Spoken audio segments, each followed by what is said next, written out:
I continue. To these two major accounts of the national tale as a genre should be added the many considerations in particular national tales in the context of literary histories of Ireland and histories of the Irish novel by readers such as Mary Jean Colbert, Seamus Dean diye devam ediyor. Bunlar çok önemli yazarlar bir noktada. Among many others, although these readings do not consider the individual works discussed as members of a large group of national tales, they nevertheless subdivide along related, though not identical lines. Kelly and Watson include examinations of the national tale within their general histories of the early 19th century novel in English. To these readers, the genre is most closely related to the conservative tale of the times, with its pedagogical attempts at moral restoration. Both Watson and Kelly take novels by Maria Edgeworth as primary examples of the genre. Bakın örnek almışlar. For Kelly, the thematic achievement of social harmony is paramount peak in Edgeworth's eser adı geçiyor. Novel, in particular, and in the national tales that follow. He argues that the project of this novel in particular is the reform of the landed classes by such conventionally bourgeois means as domestic virtue, hard work and education, and the improvement and consequences of their tenants. The goal is furthered, in Kelly's view, by Edgeworth's double mode of narration. The author of the overtly factual tale is the steward Teddy Kirk, whose exaggerated declarations of hereditary loyalty to the factless and often exploitative recreant family make him a classically unreliable narrator. However, Edgeworth provides Teddy with an editor who adds an introduction, epilogue, and footnotes that explain, conceptualize, undermine, and sometimes laugh at the servant's observations, for the benefit of an English audience ignorant of England's language.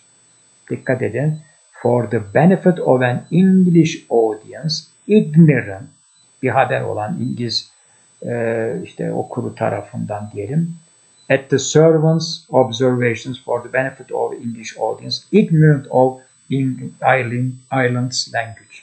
Yani İngilizlerin o dönemlerde bu İrlanda'da yazılardan pek farklı şeyler yok. Haberleri de yok. History and character. Her ikisi hepsi de var.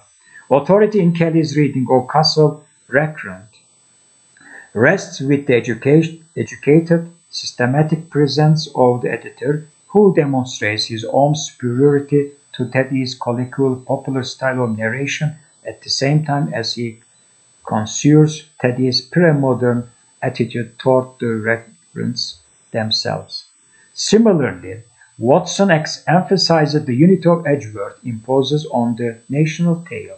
However, Watson views that unity as the inseparable formal counterpart of the orderly marriages, with which the plots of these novels typically end.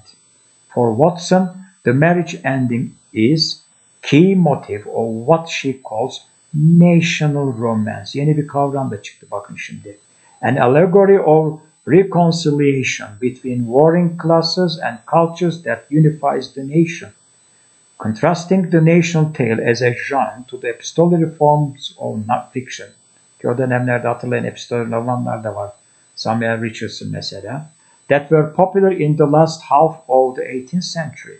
She argues that narrative cohesion mirrors and emphasizes the displacement of national conflicts onto personal and emotional relations, where these conflicts can be resolved in virtuous domesticity. The novels that is arrive at a kind of narrative marriage between the multiple voices, narratives, and perspectives they include. This formal cohesion is imposed on national tales. by plots that limit the circulation of competing voices and assertions in letters, found documents and conversation, and by narrators who evaluate and select among the various voices in the text, transforming first-person testimony into an authoritative third-person account. Watson's chief example is Edgeworth's Ormond, which closes with a highly appropriate marriage between the hero Harry Ormond and his educated, docile neighbor Florence Annally, sister to a major Anglo-Irish landowner. The marriage can be brought about only by a plot that abruptly cuts off Harry's earlier affection for Dora, heir to the Irish-speaking Western Kingdom of the Black Islands, at the same time as it detaches Harry from the networks of French and Irish correspondence in which Dora is both a central object of discussion and an eager agent. For Watson, the narrative technique of such novels is at least as significant as the themes of reconciliation, for it enacts rather than merely reflecting a new and centralized ideal of national unity. Its achievement of unity is born of an analogy, dikkat edin, between written texts and bodies. Like most literary histories, Kelly's and Watson's accounts trace the progress of the genre they discuss. Certainly, their understanding of the narrator's role in Irish novels is suggested by a retrospective reading of the genre from the regional novels of the mid-19th century back through the national tales of the century's beginning, which assumes that the later works represent the maturity of the earlier diye burada eserin adları verilmiş. But by Charles Lever, propose what Julian Moynihan calls a mystic notion of a feudal bond between landowners and their tenants, which had been mysteriously ruptured and which could be mended or restored whenever the proprietors got round to it. A reconciliation that is mirrored in the novel's blandly anglicized narrative voices. Eser adı gene verilmiş. William Carleton, himself born into the native Irish laboring class, portrays the most unjust middleman in all of Irish fiction, pitting him against a peasantry whose thoroughly ironic conversation with him and uses of Irish language interjections as a secret level of communication convey the summering danger of their opposition. But even against this turbulent linguistic and economic backdrop, the narrator retains a firm control of the characters' voices, primarily by appropriating the role of master ironist to himself. Despite the apparent ties between Edgeworth's narrating editor and the mainstream of 19th century Irish regional fiction, three questions about gender and literary history might make it seem that the choice of Edgeworth's novels as objects of study obscures more than it illuminates the character of the national tale. The first one is, although Watson and Kelly both draw their examples exclusively from the works of female writers, uzak tutuyorlar bakın kendini kadın yazarlardan, and until the Banim brothers published their novels in the 1820s, the Irish national tale remained a primarily female authored genre. Neither fully accounts for a gender association that they only implicitly recognize. Kelly elsewhere suggests that female writers are the principal purveyors of values, such as those he attributes to Edgeworth, that he links to a professional middle-class culture revolution taking place in Britain at the turn of the 19th century, but explains the connection by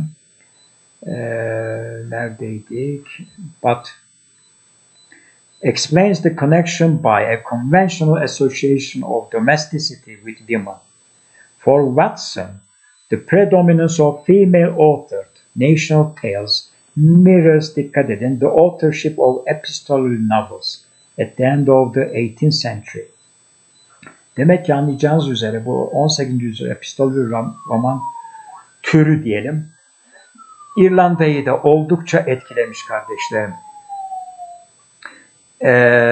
For this reason, she argues that the Irish national tale betrays, dikkat edin, ihanette bulunuyor, the effects of the same social pressures that bear on contemporary epistolary narratives, especially fear of revolution and an associated redefinition of gender conventions, placing the national tale among the work of British writers.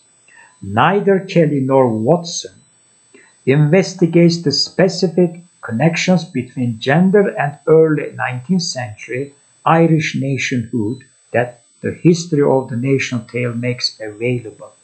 Second one is, although Edgeworth's first novel is named in most discussions of the national tale as the original exemplar of the genre, it has conventionally been considered as the first Irish novel though. İlk romancı diye bakın karşımıza geçiyor.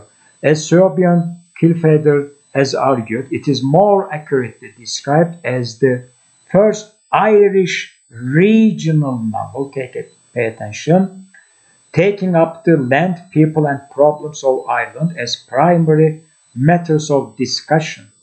The standing of Edgeworth's fictions is further complicated by such a reading as Norman Wentz, which suggests that their amalgam of genres makes them something other than novels because it places them outside the tradition of the 19th century novel in English, which Wentz associates with Henry James and psychological depth. These texts do not then immediately lend themselves to drawing the lines between national tales and the regional novels of which they are a subset, between regional novels and the generality of 19th century Irish fiction, or between the Irish novel and European fiction generally. Şu son okuduğuma biraz daha dikkat edin.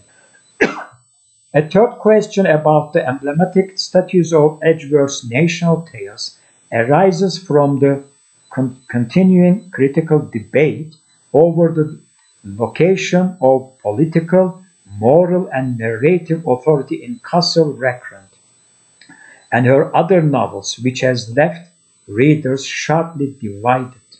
Responses to the narrative techniques of Castle Rackrent often range themselves on the side either of Teddy or the editor, arguing that one perspective triumphs over the other. In this context, in emphasizing the authoritative role of Edgeworth's narrators and their success in imposing order on narrative and political chaos, Watson and Kelly actually resemble more than they differ from Robert Tracy, who celebrates Teddy's loyal rhetoric as a triumphant parody of colonial convention and argues that the servant's subversive rhetoric makes him a narrative surrogate for an anti-colonial nationalist Edgeworth.